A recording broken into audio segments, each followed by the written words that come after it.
Setiap hari sapi memerlukan pakan kira-kira sebanyak 10% dari berat badannya dan juga pakan tambahan 1%-2% dari berat badan. Ransum tambahan berupa dedak halus atau berkatul, bungkil kelapa, gaplek, ampas tahu yang diberikan dengan cara dicampurkan dalam rumput di tempat pakan. Selain itu, dapat ditambah mineral sebagai penguat berupa garam dapur, kapus, terangnya. Pemberian pakan sapi yang terbaik adalah kombinasi antara penggembalaan dan kerman. Tempat pakan dibuat agak lebih tinggi agar pakan yang diberikan tidak diinjak-injak tercampur kotoran. Tempat air minum sebaiknya dibuat permanen berupa bak semen dan sedikit lebih tinggi daripada permukaan lantai. Dengan demikian kotoran dan air kencing tidak tercampur di dalamnya. Pemeliharaan sapi potong mencakup penyediaan pakan, ransum, dan pengelolaan kandang. Pakan merupakan sumber energi utama untuk pertumbuhan dan pembangkit tenaga. Makin baik mutu dan jumlah pakan yang diberikan, makin besar tenaga yang ditimbulkan dan masih besar pula energi yang tersimpan dalam bentuk daging.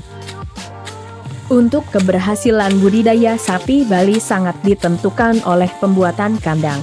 Lokasi yang ideal untuk membangun kandang adalah daerah yang letaknya cukup jauh dari pemukiman penduduk tetapi mudah dicapai oleh kendaraan.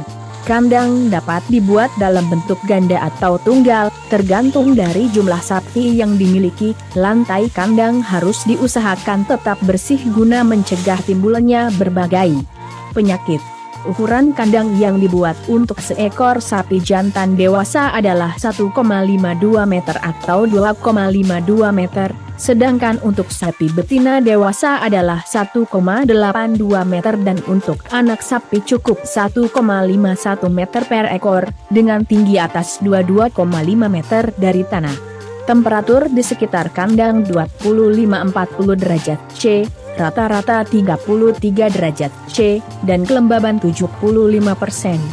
Lokasi pemeliharaan dapat dilakukan pada dataran rendah, 100-500 meter, hingga dataran tinggi, 500 meter. Setiap hari sapi memerlukan pakan kira-kira sebanyak 10% dari berat badannya dan juga pakan tambahan 1%-2% dari berat badan. Ransum tambahan berupa dedak halus atau berkatul, bungkil kelapa, gaplek, ampas tahu yang diberikan dengan cara dicampurkan dalam rumput di tempat pakan. Selain itu, dapat ditambah mineral sebagai penguat berupa garam dapur, kapus, terangnya. Pemberian pakan sapi yang terbaik adalah kombinasi antara penggembalaan dan kerman. Budidaya sapi Bali menjadi semakin menjanjikan. Memelihara sapi Bali sangat menguntungkan karena tidak hanya menghasilkan daging dan anak, tetapi juga menghasilkan pupuk kandang dan sebagai tenaga kerja. Kotoran sapi saat ini mempunyai nilai ekonomis, karena termasuk pupuk organik yang dibutuhkan oleh sektor pertanian untuk mewujudkan Bali organik. Kotoran sapi dapat menjadi sumber hara yang dapat memperbaiki struktur tanah sehingga menjadi lebih gembur dan subur. Sama seperti budidaya ternak hewan lainnya, sapi juga memerlukan perawatan hingga budidaya yang tepat. Jika tidak, usaha yang Anda jalankan justru tidak akan berkembang.